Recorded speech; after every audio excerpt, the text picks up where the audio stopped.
开始来看到，每一个人的手机原则上下午应该都有发布警报，大叫有没有？好，结果呢看了半天，国家级警报这个大声的这个手机在那边响。到底是发生什么事呢？哦，原来是中国啊发射了卫星，这个逗点要逗好，以飞越南部上空哈，很多人看成越南，没有，跟越南没有关系，飞越了台湾南部的上空，请民众注意安全，发现不明物体，请通报警消人员来进行处理。好啦，因为呢跟选举投票实在是时间很接近，然后呢又发布了一个这样子的警报。所以很多人就很紧张。我们来看看这几位重要的这些政治人物他们的反应。蔡英文总统当时正在南部辅选，他说：“不要担心，总统就在这里，那个是卫星，不是飞弹，不用担心。”赖清德说：“把中国发射卫星讯息传达给国人，因为人民有知的权利。”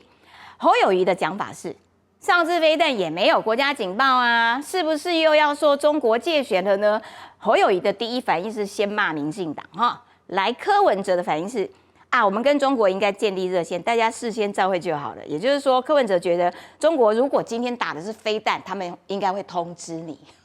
来，我要先请教一下任俊啊，是，就是说这个警报真的吓到很多人。那过去的确没有看过说，中国发射卫星，然后我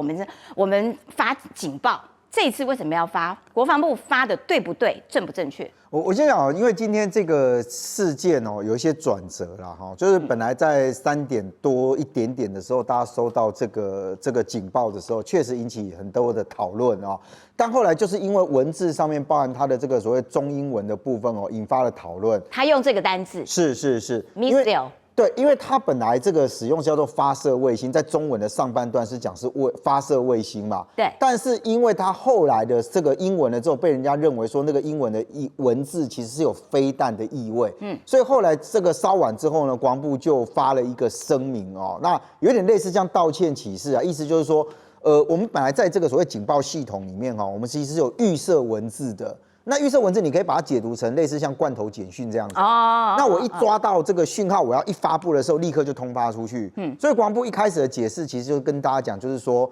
他们因为时间上面没有去注意到，把那个所谓的原先设定是飞弹的这个字眼呢，改成叫做卫星，所以呢，他们对这个部分是有道歉。但是后来你会发现到，开始有人去质疑说，凭什么你为什么这个以前也不发布，然后现在你再特别去发布？我先讲第一个所谓以前不发布的时候是在2022年8月那个时候，记得那时候中国大陆的飞弹不是飞越台湾上空吗？对。对，结果被说什么日本有公布，然后什么台湾没有公布。对，我给各位看一下当时的新闻，国防部当时讲说4个飞弹飞过台湾上空，其实没有危害也没有警报的时候，先看看当时的柯文哲怎么说。柯文哲说应该要尽量公开透明所以在这件事上面，我认为国防部在今天的这样的一个公布是正确的。为什么？我再给各位看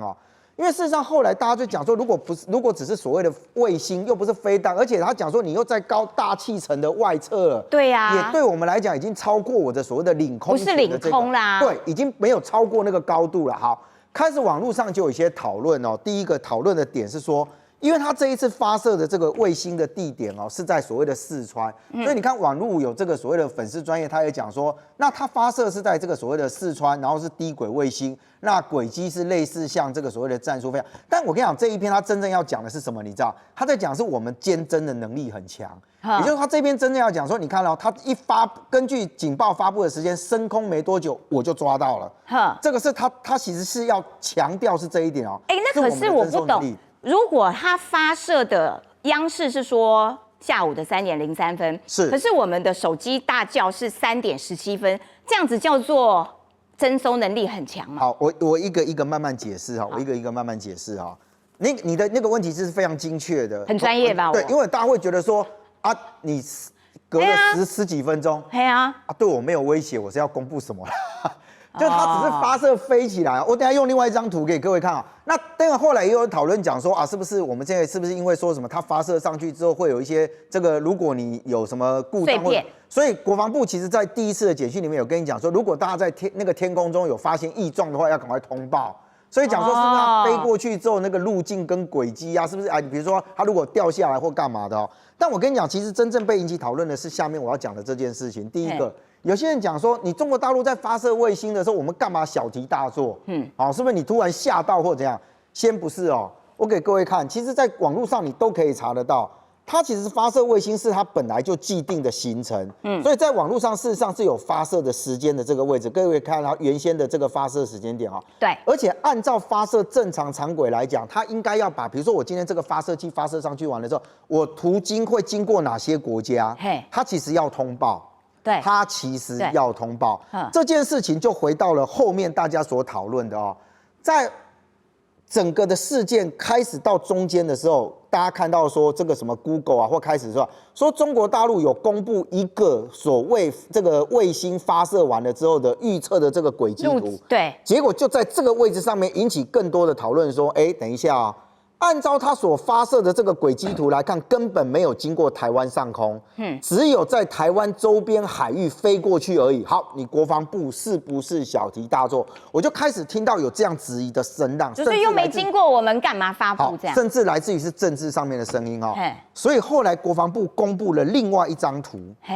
这张图其实我老实讲，我看到这张图的时候，我一则以喜，一则以忧啊。为什么？什么叫做一则以喜，一则以忧了？好，各位可以看到，在这一张国防部所公布的图上面，很清楚的告诉大家说，对，在原来 Google Earth 上面，它告诉你讲说，我原来飞行的轨迹图是应该往下面走，对。但是国防部侦测到的整个卫星发射的途径，其实是在上方，直线的是它真实走的路径。好，这里面有几个点哦，第一个是它的发射点，所以你可以看到它用了这个数字1。第二个是进入我的这个防空识别区里面的这个路径是2，第三个是进入台湾上空台南这个点是路径3，第四个是脱离上空的台湾上这个防空识别区的路径4的那个点，对不对？好，我刚刚为什么讲说这一则我看到之后，一则以喜，一则以忧？第一个，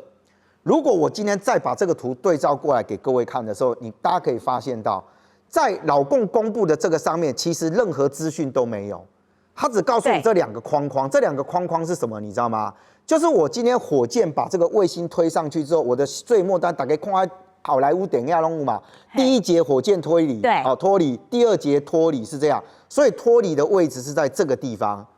他有告诉你范围在哪里吗？没有。按照国防部公布的地方，你可以看到国防部告诉你什么？在第一节火箭推进器的点残骸落区在15乘25里左右，在这个位置。在第2个脱离残骸落点的时候是40到45里左右，国防部精确的告诉你讲说，我的雷达征收有到这么大的范围。过去我们在看雷达征收的时候，都告诉你讲说，我们只公布进入到防空识别区的这个位置，所以我们可以收到他们的内陆。好，我们可以很开心的是，我们征收的范围有这么远。美败呀！但是我忧的是，我们征收能力从来没有这么明确告诉大家我们会征收到什么位置去。那如果这么明确的讯息被释出了，这对台湾有危险吗？当然，对台湾来讲，就是说很多东西是技术上面的保密啦，那当然，我可以告诉全世界说，我可以征收到很远。事实上，我们的乐山雷达能征收到多远，大家都有一个概念。但通常不会透过军方明白的告诉你我细到什么程度。所以我刚刚讲说，你从这2张，这个是媒体所报道说中国大陆释出的这个航机图，你再对照我们军方，你就会发现到我刚刚讲的那个严重性是，军方在这次很巨细的迷的告诉你说我征收到什么状况，所以我连残骸落区的这个范围的大小。我都可以明白的告诉你，国防部很赞呢，我都可以明白的告诉你。对啊，你这样解释完，我会觉得，国防部美败哦。所以你再回来看的时候，说在这个点上面，为什么对我们来讲，国防部它必须要公布的原因就在这里了。也就是有些人认为说，如果你今天按照他原来设定的这个图，它离我们这么远，你国防部是不是故意在介选？故意挑动两岸敏感神经，故意把英文写错，改成飞弹。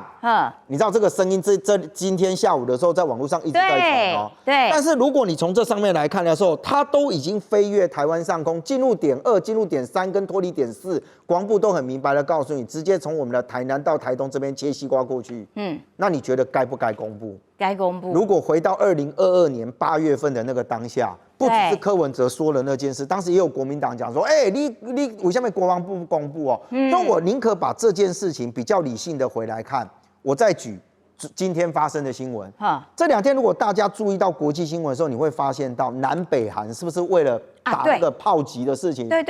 结果北韩做了一件事情哦，北韩说我打了3、4天，对不对？对。结果金宇镇跳出来讲说，哈，我玩你的。我有一天打的是什么？你知道？我没有真的打飞弹啊，我是故意弄声音吓你。你觉得对南韩的征收能力来讲，他能不能精确的抓到飞弹打出去或炮弹打出去的落点？我认为他可以。对啊，但南韩一样发布警报，为什么？因为很简单，金宇镇你在那里讲说，我是骗你的啦，我是故意弄你们，我在测试你的防空能力。我只是在音效而已。对，你知道南韩的国防部说什么？你知道？他说你今天是在操弄一个恐惧牌。甚至你希望让人家对于南韩的国防部产生信心上的动摇，你连真的假的都分不清楚。但我真的必须说，如果你从军事角度上面来看，就算它是假的，你也要发布讯息，因为你不能够跟他赌啊。对，我放100个鞭炮声，我怎么知道他真正发了一个飞弹出来？我没有办法漏死这个，我没有办法承受起这种疏失。对耶，有道理。所以我从这件事情再回来看。如果南韩面对到北韩，就是跟他考试说，我都放个空包弹，你们都吓成这样。南韩，我跟你讲，你就算再放100个空包弹，他一样照样发布。因为很简单，他拿的是全南韩国民的那个生命我怎么跟你开这个玩笑？你可以开玩笑 ，OK， 但没有人会拿这种事情来说。你开玩笑，我没有办法。没错，开玩笑。所以我必须当真。所以国防部在后来，他今天到傍晚的时候发布这张图。我其实老实讲，我刚为什么讲一则一喜？他告诉大家，你不要担心国防部的征收能力。但我忧的就是想说，其实从以前到现在，我们从来没有这么明确告诉大家，我的雷达可以征收到多么细的范围。我连你落点在哪里我都知道。那这已经算是很粗略的图了啦。那所以我只能这样说，就说这些讯息的发布，其实有的时候，其实对中国大陆，您刚特别说，那我这个讯息给人家知道。对我们到底好或不好？我认为对中国大陆来说，它其实一部分会有威吓跟吓阻的一个效果也就是你不要以为你什么东西我们不知道，你轻松拿来，我嘛是我有法多厉害，不见得是乐山。我天空中你有卫星，我也有合作的卫星啊，对，我也有我们自己征收的能力啊。对，了解哦，果然还是要靠任俊这个军方人员出身解释给我们听。的确啦，国防部在警报里面有特别说，如果发现不明物体，要通报警消人员处理。也就是说，当他这个火箭卫星它如果偏了它原本预设的这个航道，然后呢，它在推进的过程当中，因为它要第1节、第2节这样脱落，会不会有一些太空垃圾产生？如果它掉在陆地上的话，那对台湾当然会是有影响。好，我记得当时在这个立法院的时候。国民党的立委哇很生气哦，日本都公布了，为什么台湾都不公布？然后当时国防部的讲法就说，因为那个不是领空，那就叫做外太空，因为外太空就没有国家属地的这个范围，所以呢，国防部也被骂。那现在公布了之后，国防部还是被骂。你看看侯友宜，我要请教一下静言。所以国防部到底是要听你国民党的，还是不要听你国民党？不公布也被你骂，公布了还被你骂，那到底是要怎样？我先讲一个最核心的问题，就是说今天公布这件事情，然后发了国家警报，然后经过的是卫星，大家会去想说，未来会不会有可能变成下一个狼来了？也就是说，今天看蔡英文总统的反应，那个时候我记得他正在跟一群人会面然后他就讲说，不用担心总统在这边，而且讲说这个是卫星，不是飞弹，免烦恼。那确实啊，大家就在想说，奇怪，那如果是卫星不是飞弹，不用担心的话，我们还特别发了这个国家级警报，而且像我自己收到2次啦，有些人收到4次，连发4次，哇，超紧张的，想说到底是发生什么事情了。然后而且一开始，然后大家除了看错之外，想说，卫星，想说奇怪，发生卫星，马上大家产生疑问，就为什么发射卫星要连发4次的警报？这个是民众都是地震，对，大家一开始第一反应，手机响了，大家就完了地震，就一拿起来奇怪，怎么是卫星？这个是大家的反应嘛，就是说你第一你卫星经过，然后你要连发4次的警报，而且现在看起来国防部有做一些解释，那看起来确实没有像大家想象的那么危急我必须要讲，如果今天发射的真的是飞弹，哦，然后是这种火箭类，等于是说可能有攻击型的意图的话，这个我们觉得是要同声谴责，非常小心。但现在的问题是，好，幸好不是。那再来就是我们要去检讨国家级的警报可以去乱发吗？我记得我们有编列说相关可以去这个发国家级警报的一些条件，这个是第一个。那第二个就是大家在讲嘛，它里面这个警报的内容看起来大家都在讲说马上上英文教室了，就在讲说，对，中文他写卫星，他用字的确是错误，对，他用字错误，后来国防部有道歉，而且确实啊，第一时间在行政院在立法院的时候，陈建仁那个时候正好在备询，结果呢，陈建仁也误会了，对，陈建仁看了简讯，我不知道陈建仁可能是优先阅读英文，还是先看中文，因为像我们一般应该是优先阅读中文。就他回复立委是说，刚才有飞弹经过我们上空，所以他可能看的是英文，为什么？因为英文是写 missile 嘛，我们知道 missile 指的是飞弹，一般来说是指有攻击性的。他如果今天是像今天讲说卫星应该是用 satellite， 或者是说你搭载卫星的火箭应该是 rocket， 再怎样都不会用 missile。不过好，这件事情国防部已经解释过了，但我觉得这为什么为什么现在大家会做这个讨论？第一个就是说时间点敏感嘛，而且过去确实，那国民党有没有一个想法，就是说，好吧，那我们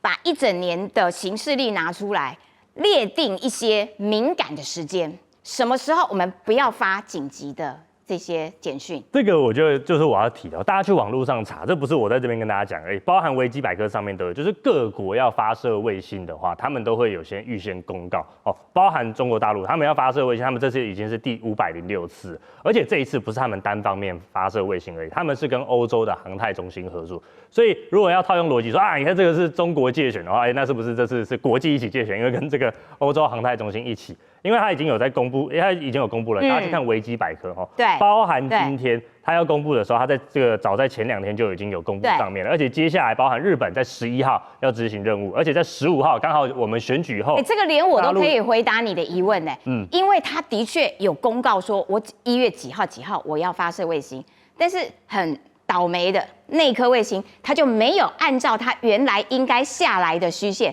它是直挺挺的划过台湾的南部上空，所以这件事情才必须被发紧急的这个简讯。原因是这样，因为我们要进一段广告，所以我就打断了你的谈话，休息一下，马上回来。